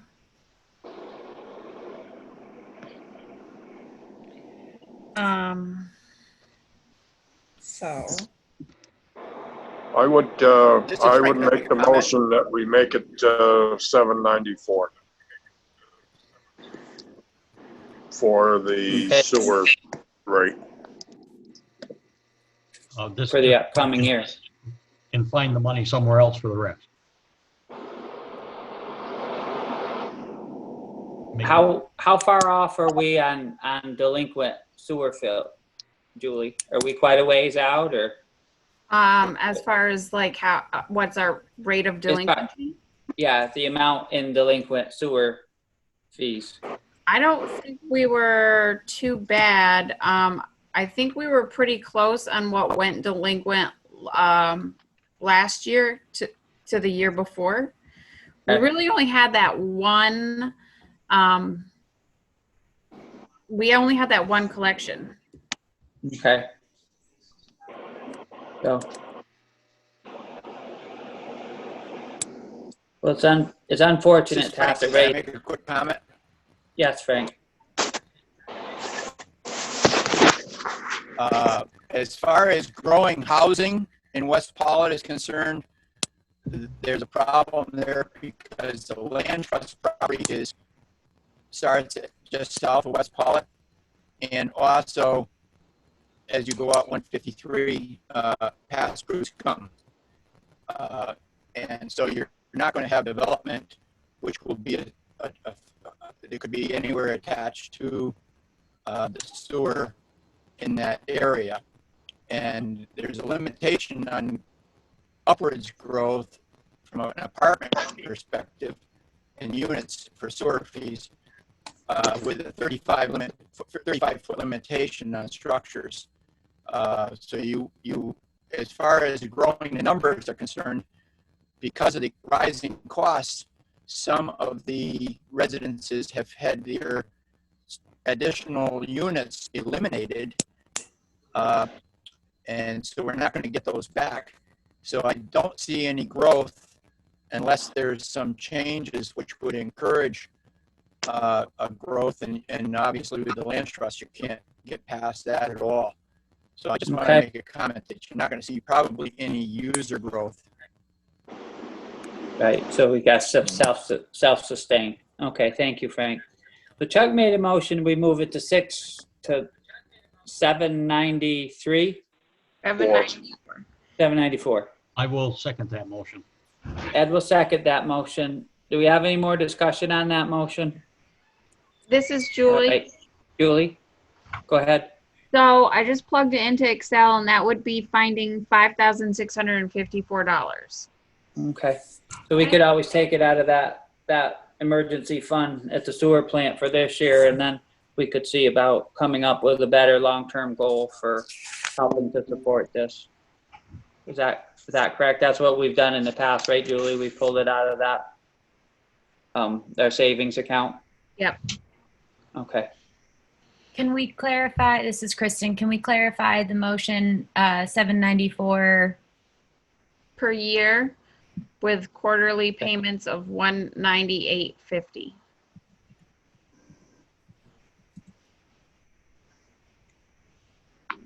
Okay, so no more. Per year per hookup. Per year per hookup. Thank you. So hearing no more discussion, let's have a vote. John? Yes. Ed? Yes. Chuck? Yes. Bob? Yes. Okay, thank you. Passed.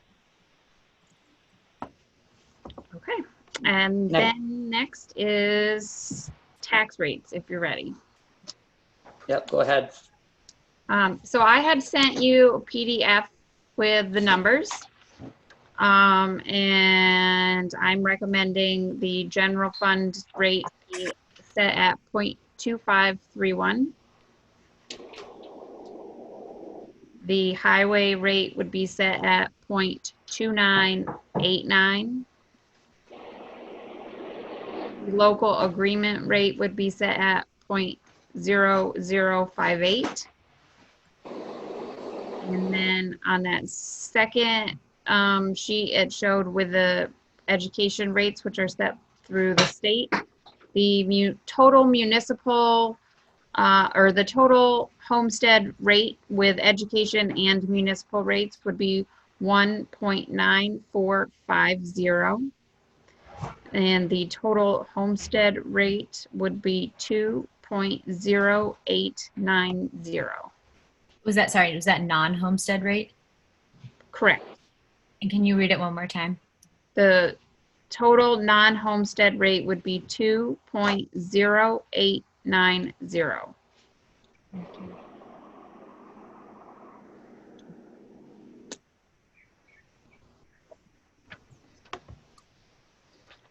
Okay, does anybody have any questions with any of that information that Julie just shared with us? Does somebody want to make a motion to approve that tax rate as Julie's established? Could you compare it to last year, if you have that? I did. They both go up a little. Last year's was, oh, I don't have it in front of me, do I?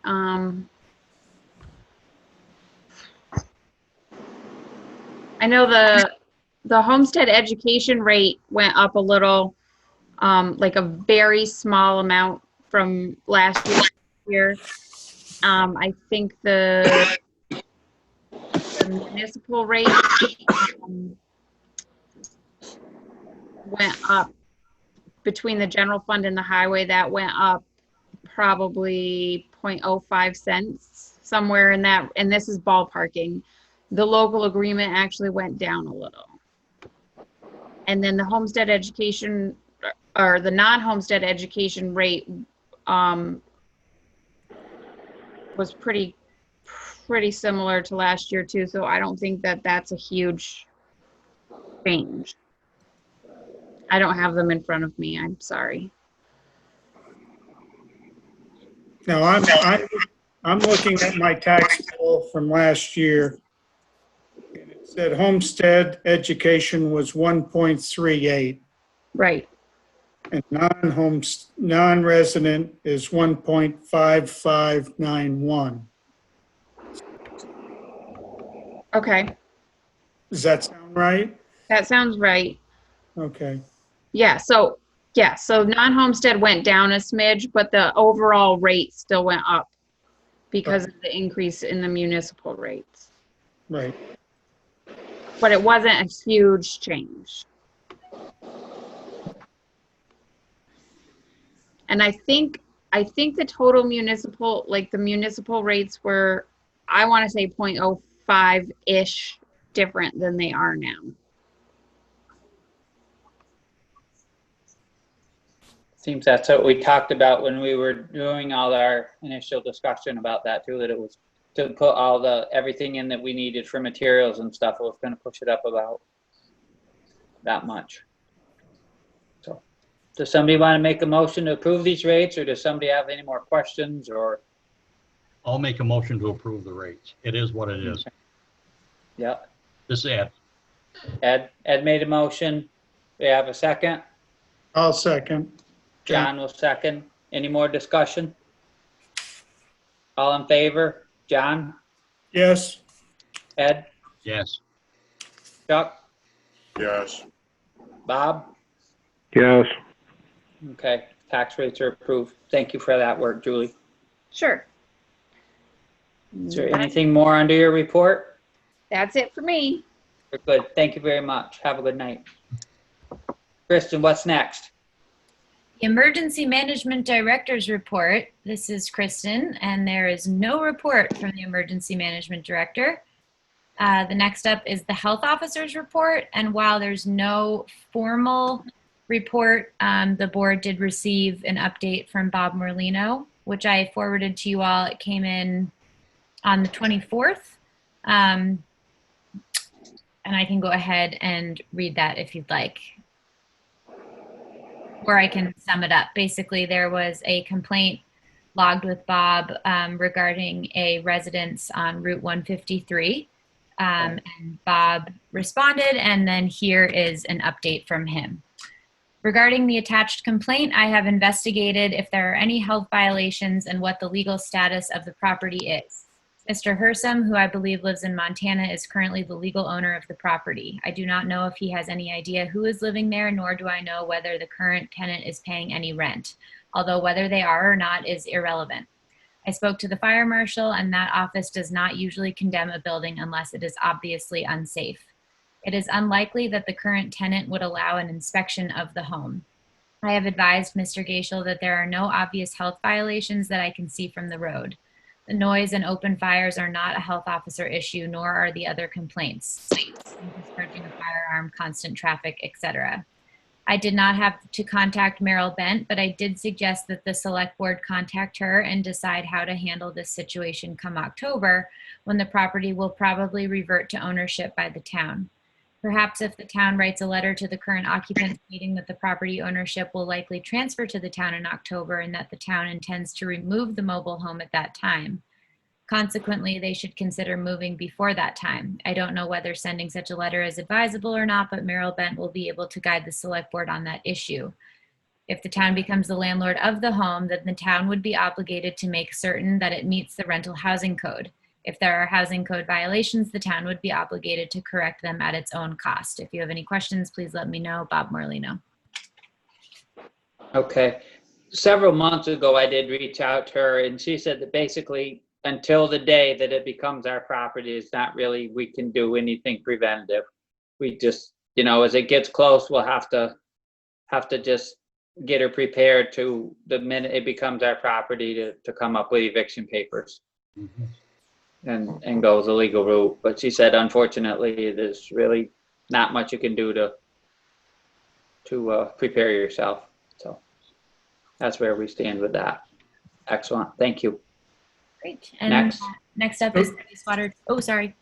Do we need to authorize talking to Merrill, or you consider that not until October?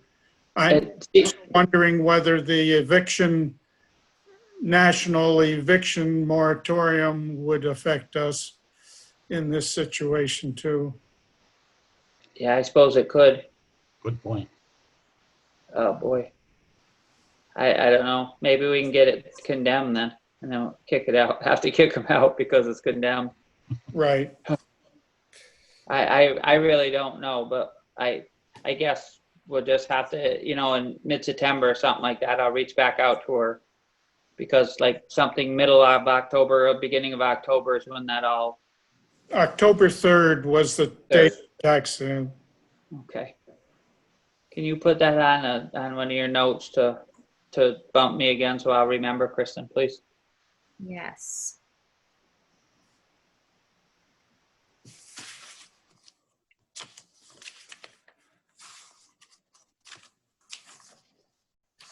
Okay. Next up is the wastewater treatment facility. I'm not sure if there's any additional reports on that tonight. I think we covered that pretty well. Okay. Next up, we have old or unfinished business, and what we had on the agenda was the countryside quote, I believe. Right, for the video cameras. Yep. So Ed collected more information on that, and it was forwarded to all of you. And what was found was, Ed, I don't know if you want to speak to that, but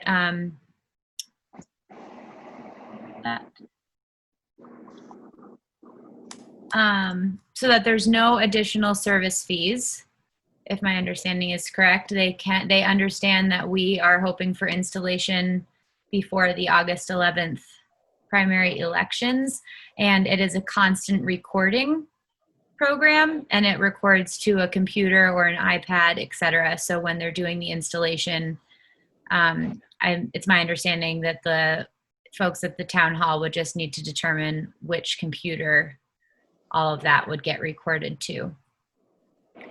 And the total purchase price for everything that was discussed at the last time, which, sorry, I'm looking sideways. The document is sideways on my computer screen, so I'm just looking sideways, but the total purchase price is $1,959, $1,959. Excuse me, this said, yes, and that, they would do the one installation. That's the one for the town hall, is the 19 whatever. So we could do the. Okay, so we could get the town hall done for $2,000. Okay, that seems like a great deal.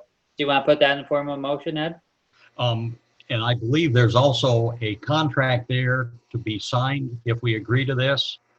And then they can, I think, when Countryside is notified, like tomorrow, they'll put us on the installation list. Okay. We prove it. Am I correct, Kristen? There's a contract there to be signed? Yeah, this is Kristen. So I actually preemptively forwarded that to Julie to see if it's approved tonight, if she would be so kind as to print that out and leave that for Bob's signature tomorrow. Super, thank you. Yes, I would make that motion to. Okay. Somebody want to second that motion? I'll second it. This is Chuck. Okay, Chuck second it. Is there any more discussion about putting a recording video camera in the town hall? Okay. All in favor? John? Yes. Ed? Yes. Chuck? Yes. Bob? Yes. Okay, approved. Excellent, thank you. Okay, and then next up is, sorry, I'm just going to finish typing this. But next up is a continuation of the discussion on the available positions through the town. So, sorry, I'm multitasking. Right, no, that's excellent. I was just spying on the clock and thinking that. I think I'm not getting any.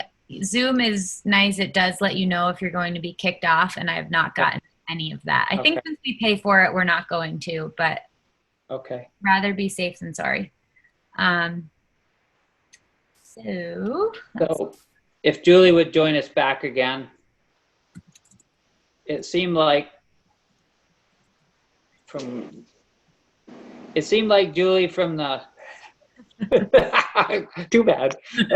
It seemed like the conversations we had via email that it made sense to just have it be a town employee. Well, do you feel that way, or? I don't know if it's about whether or not it makes more sense. I just think if we put it out as one or the other, we're just sort of closing that box a little bit more. Right. The whole idea of advertising for the position was to expand the pool. Mm-hmm. So if we just advertise that there's a position, and then if we get, if somebody does this for a living and they want to submit a bid to be a subcontractor, then so be it. And then if somebody wants to be hired, so be it. So at this point, it really doesn't matter. But if they did need to come on as a town employee, it wouldn't be a big deal for us as a town. Correct? We would just have to consider that the wage would be involved in having some taxes. We would have to be paying a portion of the taxes and stuff, so the wage would have to correspond and correct that. It'd be proportionate to that. Okay. And this is it, and there'd be retirement. There would be retirement also in that, I believe now. That we don't we have a time, Julie? You have, I was going to actually ask Kristen to look into this too, for me to finish all the paperwork, but I believe that you had set, I think you were fairly lenient with how long people had worked, but you had set a limit on their salary. So they had to make, I think it was 5,000 or over.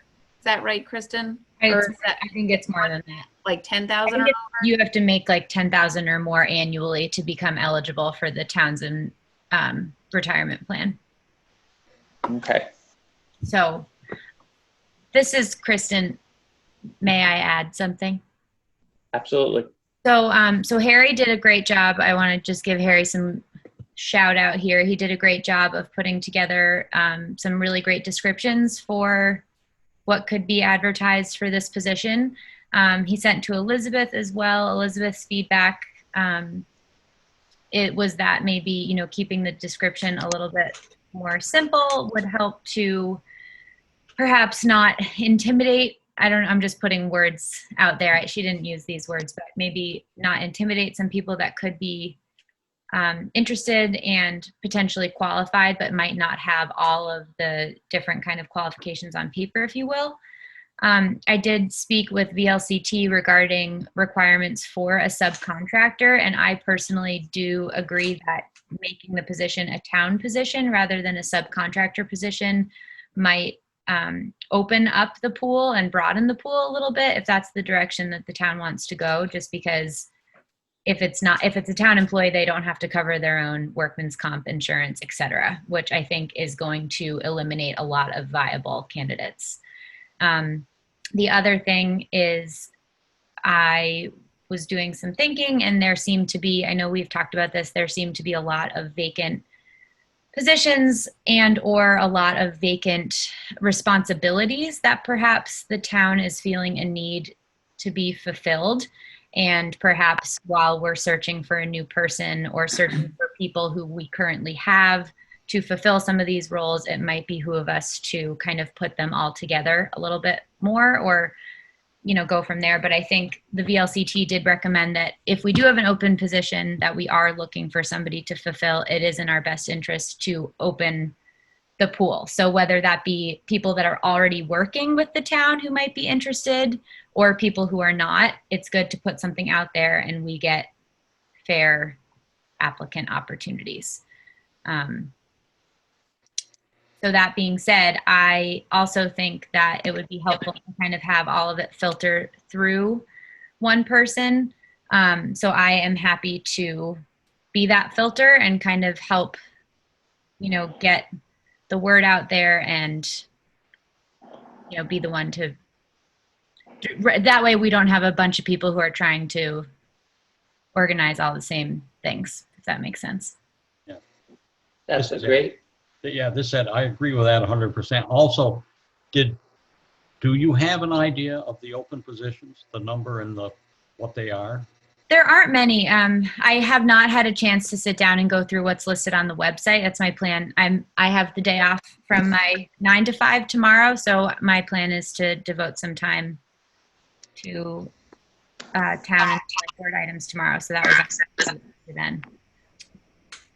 Okay, super. So I think, looks like we got a direction on that. And I think it makes sense to have that more open. And yeah. And the other thing to And then consider too is I think that the board might just need to think about, I know that Elizabeth is, I think, becoming ready to make her exit and move on. So I'm wondering if the board wants to see if she wants to continue to hang in there while we're working on this search, or if she, you know, if we think that we can manage what she's been doing until we do find somebody. I just don't want her to feel like, you know, she's being left hanging if she wants to move along. okay. This is Harry. Can I make a comment at this point? I Yes. spoke to Elizabeth today, and I think from what she was saying, she's willing to stay around to just even train somebody on what she does and how she collects content, because she's basically a content administrator, and teach them actually how to enter the content. I think she said she taught Karen how to do her own page. But I think she's doing Karen's page anyway, because Karen doesn't have the time to do it or whatever. So, but I had recommended last time that we send out an RFP only because I thought we were not only losing Elizabeth, but we were losing Chip as our technical person. But I understand that he is still going to be hosting the website, and he'll be the technical contact for the website, and he's getting paid for that, right? So if he stays around and we only need a content manager, then I think you're going in the right direction. Okay, sounds good. So I guess our next step is to just get that RFQ out and see who's interested besides Sarah, Yeah, so I think, right? yes. Okay. I'm realizing that this is Kristen, I'm realizing that what should have been done in a perfect world for tonight would have been to have you all approve the description so that we could go ahead and get it posted. But alas, here we are. So I think what we will have to do before the next meeting is I plan to have my arms more thoroughly wrapped around it. Sorry that the last week especially got a little bit away from me. So I will have everything to you guys before the next meeting so that on the agenda you can approve that description to be put out to publication, and we can put a deadline on when we want applicants in by, and then just kind of go more from there. Sounds great. Thank you. This is. What's next on the list? Ed, go ahead. One more comment. I believe we also have a zoning administrator that would like help. I think Jonas, I mean, I'm just looking at all those things, and I think one person should be responsible for all that stuff. It would certainly make some good continuity in the. It would bring things together. That's just my comment. Absolutely. Kristen? This is Kristen, and Ed, in response to that, Jonas never got me the description of what he actually wanted in terms of his assistant. So technically, I know that that's something that was put out there, but that's not ever, that position isn't something that, I have absolutely no idea what exactly needs assistance rather than just inputting data. Yeah. So I agree with you, like I've said on that, about wrapping everything into one. I feel like that could make sense as a content coordinator, if that's what we wanted to go ahead and call this position. And I can follow back up with Jonas on that. I guess, this said again, I guess what I'm saying is, I think we probably should start down the road for a town administrator. Just Absolutely, in my opinion too. And so if that's the case, though, that is I think also that is a lovely idea, but I do feel like that is I did do some more investigation into what that position would look like, and that is, I think, could potentially be a major shift. Right. Oh, without a doubt, without a doubt. Right. But it's coming. I agree. So this way we could kind of back into it, ease ourselves into it. Yes.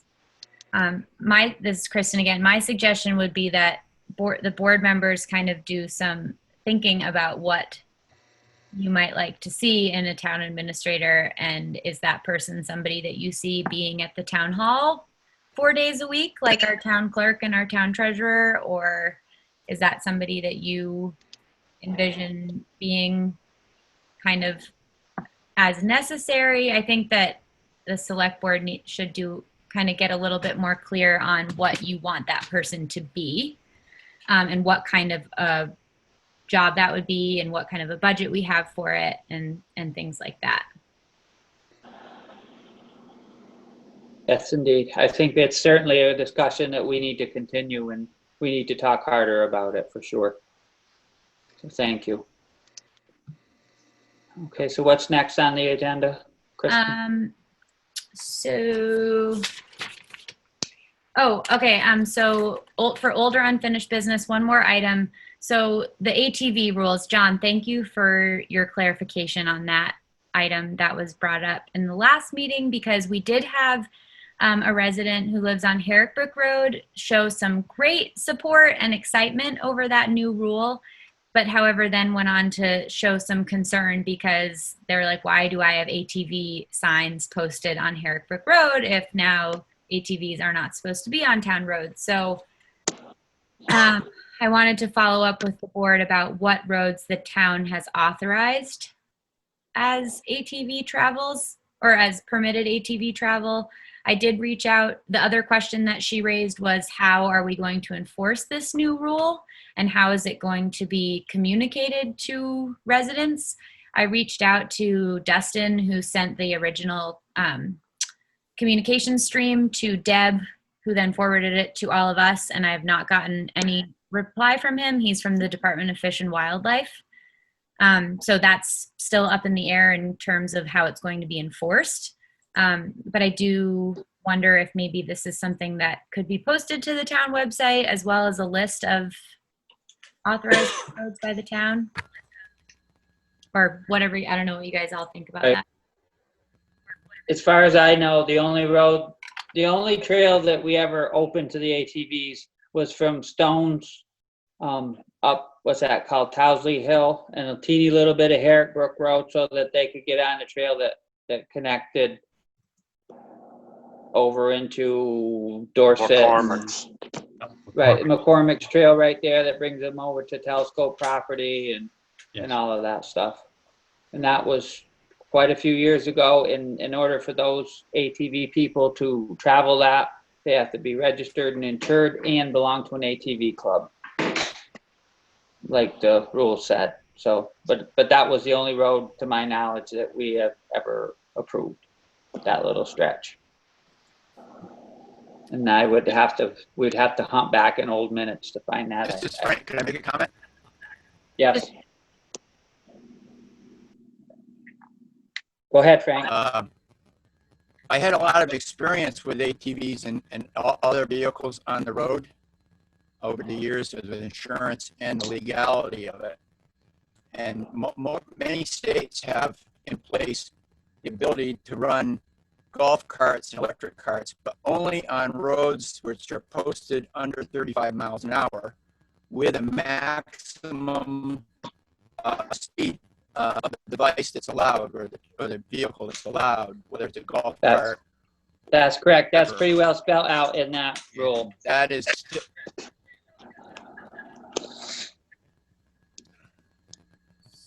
so that's pretty well clarified in the state rule, Frank. This is Kristen. Thank you. Again. This is Kristen again. May I just confirm? So you said a portion of Towsley Hill and a portion of Herrick Brook Road are, and you said something about McCormick's? It's an access. It's so that they can go from Route 30 up to McCormick's property, which there's trails that they're allowed to drive on McCormick's that brings over into Telescope's property, and they can go over to Danby, and there's lots of miles of trails for them to ride once they get to that point. Okay. So would the board like for me to reply back to this resident just stating that portions of those two roads are permitted for ATV travel, and at this point I'm still awaiting response from the Department of Fish and Wildlife in regards to how it's going to be massively communicated and enforced? Right. That's the truth. I don't know. I don't know. It would have to be recorded in the minutes. You'd have to ask Deb if she could figure out what minutes it was recorded in. But I remember Clarence Decker was still on the board when that happened, so it's quite a few years ago. So is there anything else, Kristen, on your list? Not under old or unfinished business. Anybody else have anything? I have Cindy Lake. Oh, excuse me. Go ahead, John. I just have some comments. The town hall and the library had in their circulation new filters replaced in them, especially before the election. And both furnaces have gotten serviced for the winter, so we're all set there. Sue Laporte was helpful in organizing that, along with Mary Lou. There also was a problem with the library, with a slate problem and a leak. And we have hired Jeff Kelly, and he's coming in a few weeks after he finishes a big job in Saratoga. The AC unit zone in the children's room was not working because a wire had been cut in weed whacking in the outside unit, a very tiny wire. It was hard to locate it, but eventually found it. So that was corrected. Ed had the good idea, and I think later on, as things get quieter in the fall, we need to get a schedule about all these town properties. Who to call. I'm getting a lot of calls, sometimes once a week, as the buildings coordinator. So I think we need to get a schedule for service, for who takes care of a problem, and get that more streamlined. I thought that was a good idea, and we'll try to get that going. The other thing I have is that I've been representing the select board at the Pawlet connector meetings. Harry's been attending them too, and others, Tom Collard. And one of the projects of the connector thing is to look at available grants for pedestrian and bike travel through the downtown parts of Pawlet, and how to improve that intersection with 133 and Route 30 and School Street, especially with the more activity at Max Market and downtown. And involved with the church parking lot too, and how that coordinates too as far as an asset for the town. So anyway, that's stuff that's going on. I can address any questions people have at another time. Okay, thank you very much for that, John. Welcome. I did talk to Jonas about Cindy Lake's property, and he reached out to her, and she wasn't aware that we needed to have an inspection on the cap. However, her contractor took pictures of it before he buried it with the cap installed. And I showed them to Jill, and I felt, and so did Jill, feel that that was an approved capping system on the sewer line. So everything is good with that. So that house has been demolished. It's all graded off and seeded, and it looks nice over there. So that's done. And anything else? Public comment? All right, it's been a long meeting tonight. Thank you everyone for all the work that we were able to accomplish. Have a good evening, and we'll all be in touch. Somebody want, Ed's gonna do it. Who would like to Ed's turn. second? Bob would. He didn't say nothing This else. is Bob. I can second it. Yeah, he didn't say nothing else all night, so. Good night, everyone. Thank you. Good night. Thank you. Thank you. Good night. Good night.